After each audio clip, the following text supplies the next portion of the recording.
오늘 우리가 읽은 이 본문은 한 여인이 예수님께 향유 옥합을 곁들여 드린 너무나 유명한 잘 알고 있는 말씀입니다.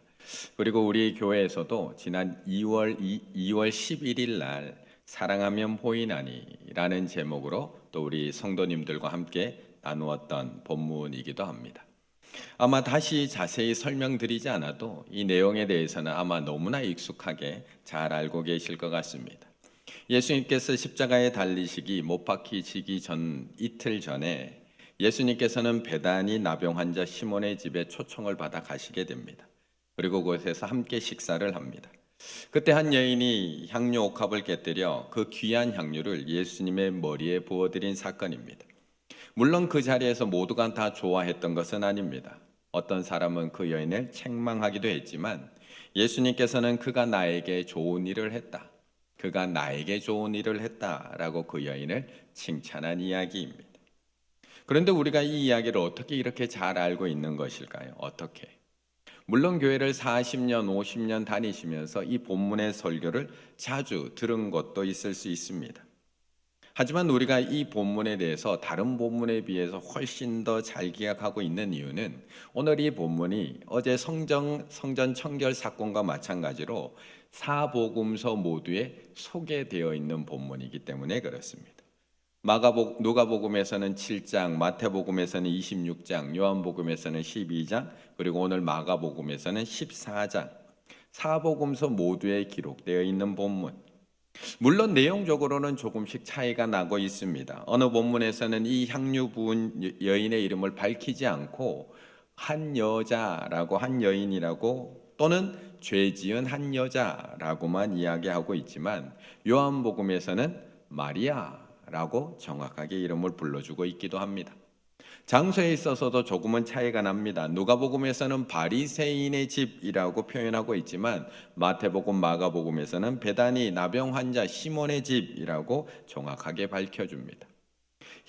예수님께 향유를 부은 곳도 신체의 부위도 마태복음, 마가복음에서는 그 향유를 머리에 부었다라고 말씀하고 있지만 요한복음에서는 그 향유를 발에다 붓고 자신의 머리털로 씻겨드렸다라고 말씀하고 있습니다. 이처럼 이 본문은 사복음서 모두 나오고 있기 때문에 우리가 자주 접할 수밖에 없는 본문입니다. 그런데 우리가 이 본문에 대해서 이렇게 잘 알고 있는 것처럼 이 당시의 사람들도 예수님에 대해서 너무나 잘 알고 있었습니다. 예수님이 입성하신 예루살렘에 있던 사람들도 이미 예수님에 대한 소문을 듣고 다 잘 알고 있는 상태였다는 겁니다. 1절의 말씀을 같이 한번 읽겠습니다. 1절입니다. 이틀이 지나면 유월절과 묵이라 대제사장들과 서기관들이 예수를 흉계로 잡아 죽이를 구하며 아멘. 작고 작은 동네 베들레헴에서 태어나신 예수님, 나사렛이라고 하는 작은 마을에서 자라나신 예수님, 저 북쪽 이스라엘 갈릴리라고 하는 그 시골에서 활동하신 예수님, 사람들이 알면 예수님을 얼마나 알까 싶은데 예수님의 그 3년의 공생의 기간 동안 예수님은 이미 이스라엘 안에서 유명 인사가 되어 있었습니다. 그래서 이스라엘 안에 있는 사람들만 예수님을 찾아왔던 것이 아니라 주변에 있는 이방 사람들도 예수님을 찾아오기까지 했다는 것을 우리는 기억하고 있습니다. 그래서 오병이어의 사건 같은 경우는 예수님께서 이스라엘 백성들, 유대인들을 위해서 베풀어 주신 기적의 사건이었지만 칠병 이사모의 사건인 경우는 이방에서 멀리서 찾아온 사람들을 위해서 베풀어 주셨던 기적의 사건이었다는 겁니다. 거기다가 예수님께서는 가난하고 소외된 이스라엘 백성들에게만 그 이름이 잘 알려진 것이 아니라 종교 지도자들, 대제사장, 서기관들에게도 너무나 그 이름이 잘 알려져 있었습니다. 그래서 1절이 이렇게 이야기하고 있는 겁니다. 이틀이 지나면 유교절과 무교절이라 대제사장, 서기관들 예수를 흉계로 잡아 죽일 방도를 구하며, 예수님은 공생애를 시작하면서부터 이스라엘의 지도층인 대제사장 그리고 서기관들에게도 잘 알려져 있었습니다. 물론 좋은 이미지는 아니었습니다. 늘 저들은 예수님을 어떻게 잡아갈 수 있을까, 어떻게 죽일까를 고민하고 있었던 사람입니다. 그런데 예수님은 종교 지도자들뿐만 아니라 앞에서 말씀드린 것처럼 이스라엘 모든 백성들이 너무나 잘 알고 있는 그런 분이셨습니다. 2절의 말씀을 이렇게 이야기합니다. 이르되 밀란이 날까 하노니, 밀란이 날까 하노니 명절에는 하지 말자 하더라. 밀란이 난답니다. 왜 밀란이 날까요? 모든 백성들이 다 알고 있는 예수님, 많은 백성들이 따르고 있는 예수님을 예루살렘에 가장 많은 사람들이 모이는 6월절에 잡아 죽이게 되면 백성들로부터 밀란이 일어난다는 겁니다. 지금 예수님은 이 정도로 사람들의 사랑과 이 정도로 백성들의 인기를 누리고 있는 그런 존재였다는 겁니다. 더 나아가서 예수님은 당시 사람들에게 배척당하고 외면당하고 무시당하고 있던 병자들에게도 잘 알려져 있고요. 소외당하던 여인들에게도 잘 알려져 있습니다. 3절 예수께서 베다니 나병 환자 시몬의 집에서 식사하실 때 한 여자가 예수님이 예루살렘까지 오면서 얼마나 많은 이적과 기사를 행하셨는지 우리는 너무나 잘 알고 있습니다.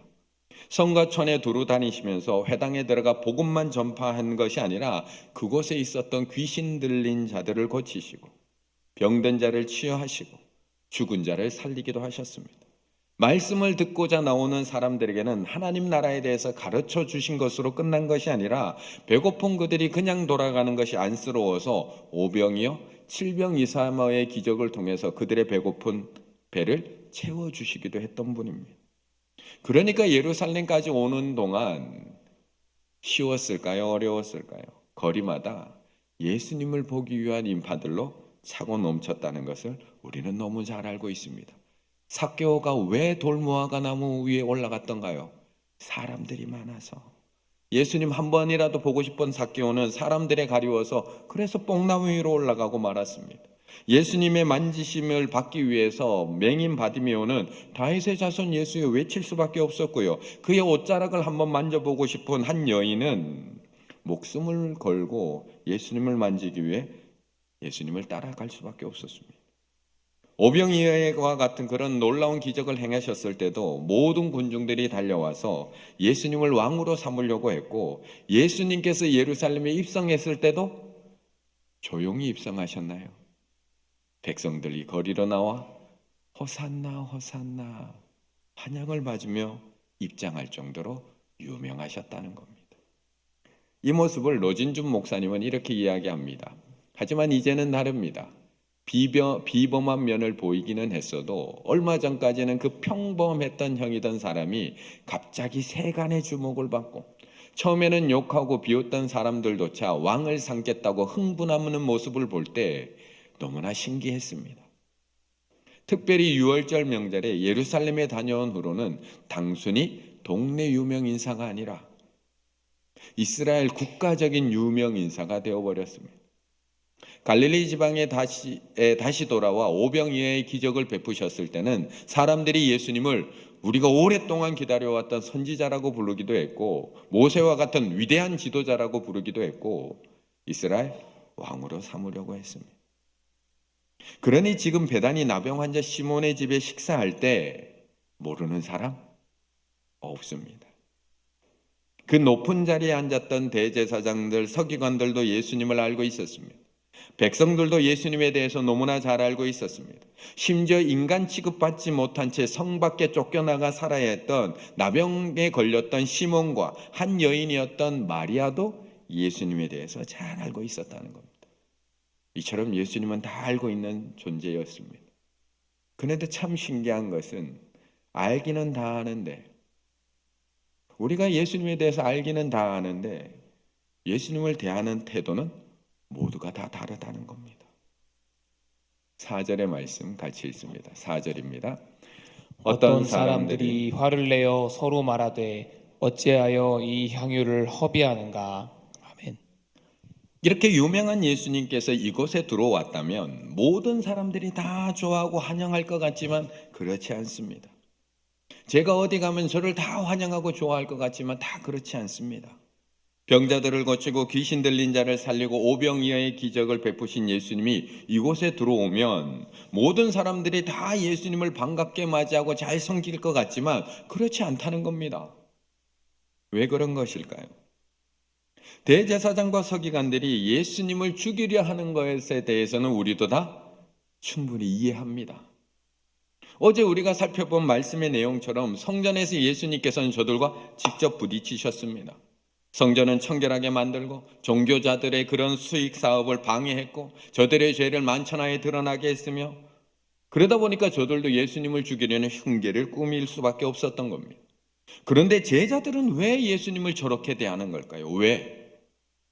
종교 지도자들이야 처음부터 예수님을 싫어했고 자신들의 죄를 만천하에 드러나게 하는 예수님을 죽이고 싶을 정도로 미워했을지 모르지만, 예수님을 3년이나 따라다녔던 제자들은 왜 예수님께 화를 내는 걸까요? 예수님께 4절, 어떤 사람들이 화를 내어 서로 말하되 어찌하여 이 향유를 허비하는가? 오늘 본문에서는 어떤 사람들이라고 하지만 마태복음에 보면 제자들이 보고 분개하여 이르되, 그 어떤 사람들이 제자들이었다는 겁니다. 그 제자들이 예수님에게 화를 내고 있다는 겁니다. 저하고 3년 사역 같이 한 부목사님이 저한테 화를 내고 있다는 겁니다. 어떤 본문에서는 어떤 사람들이 예수님에게 화를 내고 있다고 하지만 요한복음에서는 이 제자들이 바로 또 가룟 유다라고 정확하게 지칭해주고 있기도 합니다. 그런데 들이랍니다. 가룟 유다만 그랬을까요? 그런데 제자들은 왜 예수님께 화를 내는 걸까요? 그런데 예수님을 대하는 태도가 또 다른 모습이 또 오늘 본문에는 등장을 합니다. 3절에 보면 예수께서 베다니 나병 환자 시몬의 집에서 뭐 하실 때요? 식사하실 때. 예수님께 식사를 대접하고 있는 시몬이 등장을 합니다. 그런데 그의 이름 앞에는 놀라운 수식어가 붙어 있습니다. 나병 환자 시몬의 집, 나병 환자. 그가 만약 지금 나병에 현재 걸려 있는 상황이라면 지금 그 자리에 있을 수 있었을까요? 우리는 코로나만 걸려도 겨우 오지 말라고 하는데 나병 걸린 사람과 그 당시 사람들이 함께 살 수 있었을까? 분명히 어디론가 쫓겨가서 성 밖에 홀로 외로이 살아가고 있었을 겁니다. 그렇다면 이 사람은 예전에 나병이 걸렸던 사람이라서 별명이 나병 환자로 붙어져 있는 겁니다. 어쩌면 예수님으로 인해서 그 나병이 치유받았던 사람일지도 모르겠습니다. 그런데 이 시몬은 오늘 예수님께 감사의 마음으로 식사를 대접하고 있다는 겁니다. 이제 마지막 한 사람 남았습니다. 오늘 본문의 주인공이기도 한 여인. 그녀는 우리가 알고 있는 대로 값진 향유, 순전한 나드 한 옥합을 가지고 나옵니다. 그리고 그 주변에 있는 사람들의 시선과 비아냥거림을 전혀 개의치 아니하고 아랑곳하지 않고 예수님만 바라보며 예수님의 발 앞에 무릎을 꿇습니다. 그리고 자신이 가지고 난 그 귀한 향유 옥합을 깨뜨려 예수님의 머리에 부어드립니다. 그리고 거기서 행동이 오늘 본문에서는 끝이 나지만 요한복음에서는 그 부어드린 향유가 몸을 통해 다리로 발까지 흘러내리자 자신의 머리털로 그 발까지 닦아드리고 있는 겁니다. 요한복음 12장 3절, 마리아는 지극히 비탄 향유 곧 순전한 나드 한 근을 가져다가 예수의 발에 붓고 자기 머리털로 그의 발을 닦으니. 왜 이렇게 모두가 다 다른 걸까요? 왜 이렇게? 왜 이렇게 예수님을 대하는 태도, 예수님을 대하는 자세가 모두가 다 다른 걸까요? 모두가 다 알고 있는 예수님입니다. 모두가 다 알고 있는 똑같은 예수님인데 왜 누구는 죽이려고 하고 누구는 예수님께 화를 내고 누구는 예수님께 식사를 대접하고 누구는 자신의 가장 귀한 향유 옥합을 깨뜨려 그의 머리에 부어 발을 닦아드리는 걸까요? 왜 누구는 이 특세에 나와 앉아 있는 걸까요? 왜 똑같이 알고 있는 예수님인데? 우리는 마찬가지 아닐까요? 우리는 똑같이 예수님을 알고 있습니다. 똑같이 교회에 나오고 있고요. 똑같이 신앙생활하고 있고요. 똑같이 예수님을 믿고 있습니다. 그런데 예수님을 대하는 태도와 자세는 다 다릅니다. 다 다릅니다. 물론 대제사장과 서기관들처럼 예수님을 죽이려고 하는 사람은 없는 줄로 알고 있습니다. 하지만 누군가는 예수님께 왜 내 계획대로 해주지 않느냐고 화를 내고 있고요. 누군가는 예수님 앞에 감사의 식사를 대접하고 있고요. 누군가는 자신의 가장 귀한 것을 하나님 앞에 아낌없이 드리고 있습니다. 그리고 누군가는 오늘 본문에서 언급되고 있지 않지만 누군가는 소리 없이 예수님을 구경만 하고 있습니다. 그렇다면 나는 지금 어느 자리에 있을까요? 그렇다면 나는 어느 자리에 있을까? 3절의 말씀 함께 있습니다. 3절입니다. 예수께서 베다니 나병 환자 시몬의 집에서 식사하실 때에 한 여자가 매우 값진 향유 곧 순전한 나드 한 옥합을 가지고 와서 그 옥합을 깨뜨려 예수의 머리에 부으니. 아멘. 모든 사람들이 다 예수님을 알고 있지만 그 예수님을 대하는 태도와 자세가 다른 이유는 그분이 누구인지에 대한 인식과 가치 평가가 다르기 때문입니다. 그분이 누구인지에 대한 인식과 가치 평가가 다르기 때문입니다. 그 사람이 나에게 너무나 소중한 존재라면 우리는 그 사람 앞에 가면 겸손해질 수밖에 없습니다. 내가 아무리 극진한 대접을 했을지라도 돌아갈 때면 아이고 제가 제대로 대접을 못 해드렸는데요 라고 생각하며 돌아갑니다. 하지만 그 사람이 나에게 별거 아닌 존재라고 생각하면 우리의 자세는 완전히 달라집니다. 그 어떤 고마움, 그 어떤 감사함, 그 어떤 존경심도 없습니다. 예수님에 대한 자세도 마찬가지입니다. 예수님의 옷자락을 만졌던 12해 혈루증 앓았던 여인, 그 여인에게 예수님은 어떤 분이었을까요? 예수님을 어떤 존재로 생각했기에 그 죽음을 무릅쓰고 무리 안에 들어가서 예수님의 옷자락이라도 만지고 싶었을까요? 어떤 분이라고 생각했기에? 로마의 백부장, 그는 자신의 하인이 아파서 예수님을 찾아가서 자신의 하인을 고쳐달라고 요청을 합니다. 그러자 예수님께서 가자, 내가 고쳐주겠다고 말씀하자 그가 이렇게 이야기를 합니다. 백부장이 대답하여 이르되 주여 내 집에 들어오심을 나는 감당하지 못하겠나이다. 다만 말씀만 하시옵소서. 다만 말씀만 하시옵소서. 그러면 내 하인이 낫겠나이다. 예수님을 어떤 존재로 생각하는지에 따라서 이렇게 던지게 됩니다. 그러자 예수님께서 놀라운 대답을 해주십니다. 예수께서 들으시고 놀랍게 여겨 따르는 자들에게 이르시되 내가 진실로 너에게 이르노니 이스라엘 중에 아무에게도 이만한 믿음을 보지 못하였노라. 똑같이 예수님을 알고 있지만 대하는 태도는 이렇게 다 다릅니다. 예수님이 어떤 분인지 아는 만큼 우리는 예수님을 대하고 섬기게 됩니다. 오늘 이 여인이 자신의 향유 옥합을 깨뜨려 드릴 수 있는 이유도 똑같습니다. 그녀에게 예수님은 300데나리나 되는 이 소중한 향유를 깨뜨려 드려도 아깝지 않은 분이라는 예수님의 가치를 정확하게 알고 있었기 때문에 드릴 수 있는 겁니다. 그런데 3년이나 따라다닌 가룟 유다에게는 이 향유가 너무나 아깝습니다. 낭비로 보입니다. 그래서 자기 것도 아닌데 왜 그걸 낭비하냐고 화를 냅니다. 그런데 이 여인에게는 이 향유로 부족합니다. 그래서 자신의 머리털로 예수님의 발까지 닦아드리고 있는 겁니다. 지난 주일날 우리 이부 남성교회 원례회가 있었습니다. 다른 교회에 다니시는 장로님, 권사님이 운영하는 식당에서 원례회가 있었습니다. 원례회를 갖기 전에 식사를 하는데 음식이 참 잘 나왔습니다. 가격표를 보니까 아이고 이 가격 받아가지고 이거 남겠나? 그 금액이 전혀 아깝지가 않았습니다. 정성스럽게 준비해 주시는 음식, 마지막까지 자신이 직접 만든 식혜로 대접하는 손길, 아유 도리어 이거 받아서 되겠나라는 마음이 듭니다.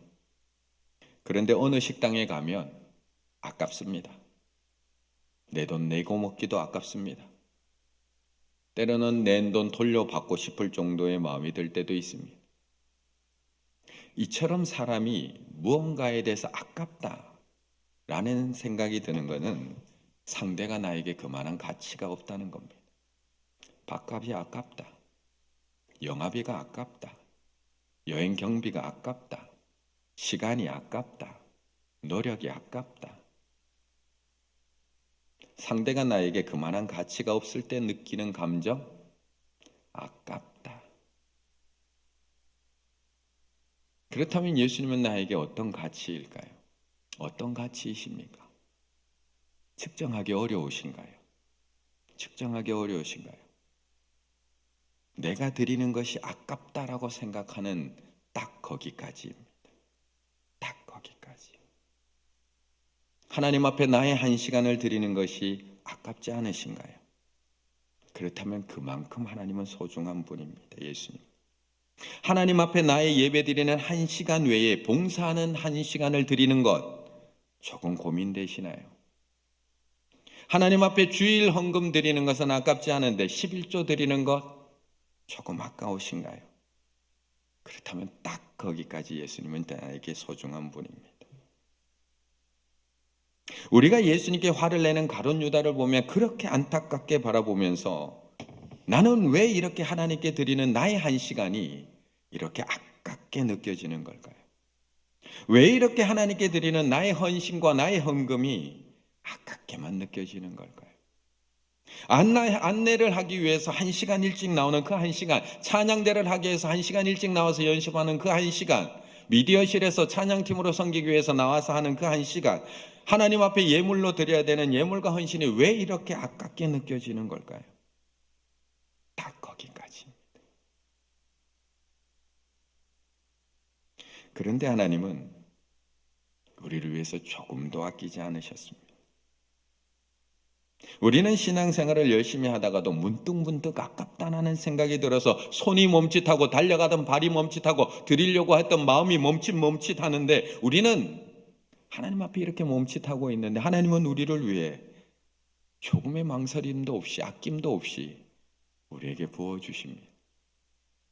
자기 아들을 아끼지 아니하시고 자기 아들을 아끼지 아니하시고 우리 모든 사람을 위하여 내주신 이가 어찌 그 아들과 함께 모든 것을 우리에게 주시지 아니하겠느냐.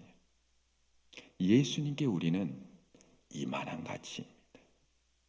예수님께 우리는 이만한 가치입니다. 하나님께 우리는 자기 아들을 아끼지 아니하고 내주실 만한 그만한 가치입니다. 그래서 하나님은 하나밖에 없는 자신의 아들을 저 십자가에서 내어주셨고 우리를 대신해서 죽음에 내어주셨던 겁니다. 그런데 우리는 왜 이렇게 아까운 것일까요? 왜 이렇게 뭐 하나 드릴 때마다 아까워서 따져봐야 하는 걸까요? 왜 따져봐야 하는 것이 이렇게 많은 걸까요? 처음에는 안 그랬었는데 왜 요즘에는 그 1시간 기도도 아깝고 1시간 봉사하는 것도 1시간 찬양하는 것도 1시간 연습하는 것도 조금 더 드리는 것도 차 조금 멀리 세워놓고 10분 더 걸어오는 것도 왜 이렇게 아까워지고 힘들어진 걸까요? 뭐가 그리 아까울까요? 뭐가 그리?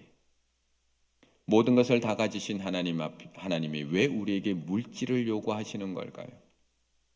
그것은 우리가 소유한 물질에 우리의 마음이 담겨 있기 때문에 그렇습니다. 하나님은 마지못해 드리는 큰 물질이 아니라 마음의 중심이 담긴 작은 물질을 원하십니다. 가나안 땅을 향해 행진하는 이스라엘 백성들에게 하나님은 물질을 드리는 자세를 이렇게 말씀하십니다. 너희의 포도주통이 가득 차거든. 내게 바치는 것을 아까워하지 마라. 가득 차거든.